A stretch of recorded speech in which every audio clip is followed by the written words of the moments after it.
Je veux bien, Sganarelle, t'en faire confidence. Et je suis bien aise d'avoir un témoin du fond de mon âme et des véritables motifs qui m'obligent à faire les choses. Monsieur, vous ne croyez rien, et vous voulez cependant vous ériger en homme de bien. Et pourquoi non? Il y en a tant d'autres comme moi qui se mêlent de ce métier et usent du même masque pour abuser le monde. Quel homme? Quel homme?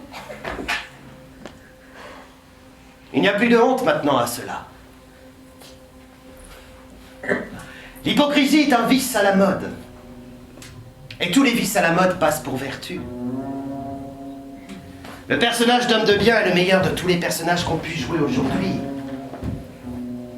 Et la profession d'hypocrite a de merveilleux avantages. C'est un art de qui l'imposture est toujours respectée.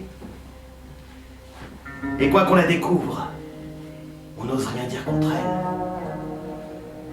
Tous les autres vices sont exposés à la censure. Chacun a la liberté de les attaquer hautement. Mais l'hypocrisie est un vice privilégié qui de sa main ferme la bouche à tout le monde et jouit en repos d'une impunité souveraine. Combien crois-tu que j'en connaisse qui, par ce stratagème utile, ont rhabillé adroitement les désordres de leur jeunesse, se sont fait un bouclier du manteau de la religion, et sous cet habit respecté, ont la permission d'être les plus méchants hommes du monde. On a beau savoir leurs intrigues et les connaître pour ce qu'ils sont, ils ne laissent pas pour cela d'être en crédit parmi les gens. Et quelques baissements de tête, un soupir mortifié et de roulements d'yeux ajustent dans le monde tout ce qu'ils peuvent faire. C'est sous cet abri favorable que je veux me sauver et mettre en sûreté mes affaires. Non, je ne quitterai point mes douces habitudes, mais j'aurai soin de me cacher et me divertirai à petit bruit.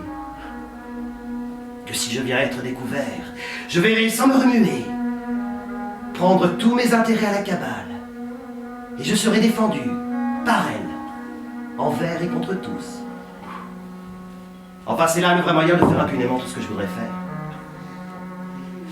Je m'érigerai en censeur des actions d'autrui, jugerai mal de tout le monde, et n'aurai bonne opinion que de moi. Que si je viens être choqué tant soit peu, je ne pardonnerai jamais, et garderai tout doucement une haine irréconciliable. Je me ferai le vengeur des intérêts du ciel. Et sous ce prétexte commode, je pousserai mes ennemis, je les accuserai d'impiété, et serai déchaîné contre eux des zélés indiscrets qui, sans connaissance de cause, crieront leur nom en public, les accableront d'injures, et les damneront hautement de leur autorité privée. C'est ainsi qu'il faut profiter de la faiblesse des hommes, et qu'un sage esprit s'accommode des vices de son siècle. Dieu du ciel, il ne vous manquait plus que d'être hypocrite pour vous achever de tout point. Et voilà le comble des abominations.